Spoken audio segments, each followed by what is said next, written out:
Hi, this is Mike's Unboxing Reviews and How To, and on today's video we'll be taking a look at Trust's budget-minded speakers. This is the ZIVA 2.1 setup. Keep watching to find out more.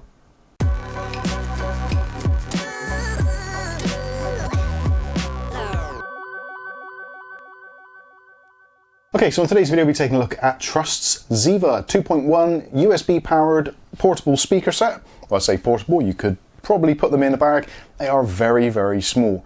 So on this video we'll take a look at the packaging, look at the speakers themselves, do some practical sound tests, see what they're like, and then at the end we'll come back with my final thoughts and whether or not you should actually buy these and who they're actually intended for. Okay, so first of all let's take a look at the packaging. So as you can see, this is a pretty small box. These are very small speakers, but they come with a very small price, less than £10 here in the UK. There will be affiliated links in the video description so you can check them out for yourselves, and they are available in other countries also.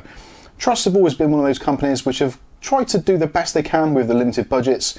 They are predominantly seen as a budget brand, and certainly this is reflected in the pricing of most of their products, including obviously these. So as you can see, it is a 12 watt system, so that is the peak music power.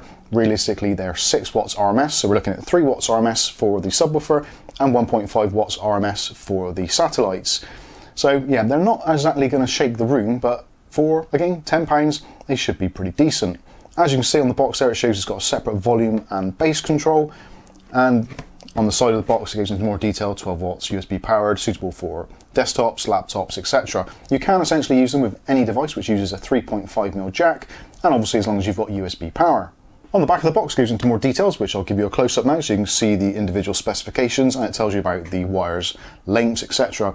This is one of the things which is a little bit of a downside on this particular model.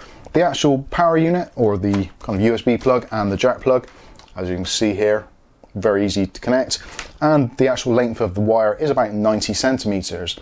The distance from the subwoofer to the satellites, the actual wire on the back, is only 30 centimeters. So if you're planning to use these with a setup with a laptop, such as this one, this is a 15-inch screen, you might struggle because there is not a great deal of length actually on the cabling there. But again, depending on how you're going to set these up, you may find it actually beneficial. So in order to plug them in and get them going, literally all you need to do is plug in the headphone jack into your laptop or device of choice, and then just plug in the USB to get power. When they're powered up, you can see there is a LED on the front which tells you there's power, and again we've got our two control knobs there. So one is for volume and one is for a subwoofer. Dimension wise, these again are very small. So the subwoofer itself is approximately just over 5 inches tall by approximately 4 inches wide. The satellite speakers are about 3 inches high by about 2.5 inches wide. So again, very, very small, should fit into most spaces. Both the satellites and the subwoofer all have noise dampening rubber pads on the bottom, and also that'll help keep them still on your desktop surface. As you can see, this one's got actually a larger pad there to get a full coverage. One of the first things I noticed about these when plugging them in, there is a slight noise floor there. So if I get these close to the mic, there is a definite noise floor there, and if we turn them up onto full,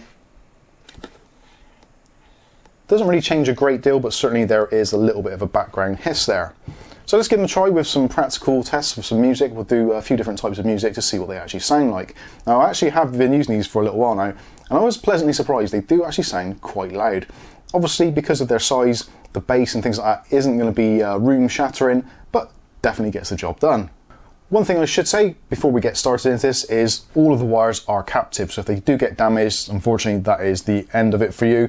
So as you can see, they are captive in the back there. The cables themselves are actually pretty decent quality and quite thick, but they are definitely captive, so yeah, if anything goes wrong, you will need a new set. So let's try a few different tunes and see what they actually sound like. So there's definitely a little bit of punch to them. Again, not room shattering, but certainly there is some bass coming through there, and the mid-range and the treble comes through nice and clearly. Obviously I'm using a lav mic on here, so you're not really going to get the full experience of these.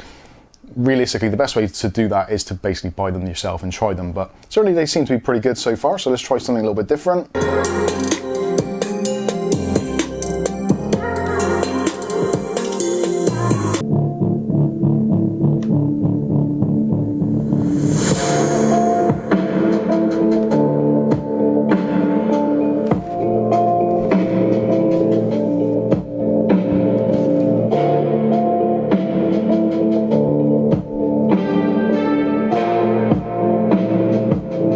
So again, they seem to be handling it pretty well. Actually, a lot better than I'd expected for £10.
There's with the bass off, about 50%, and on full.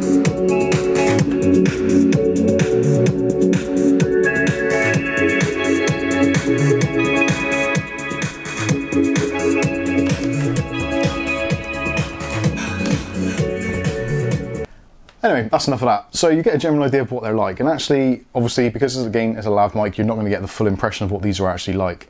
But for £10, I don't think you can go too far wrong. They sound perfectly fine. The actual bass, considering the diminutive size of the subwoofer, is actually pretty decent.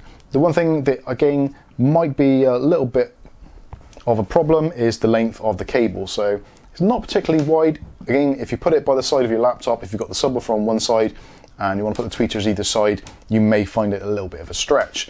But for most instances, for getting a cheap way of getting sound out of your laptop, PC, games console, TV, whatever, I don't think they're too bad.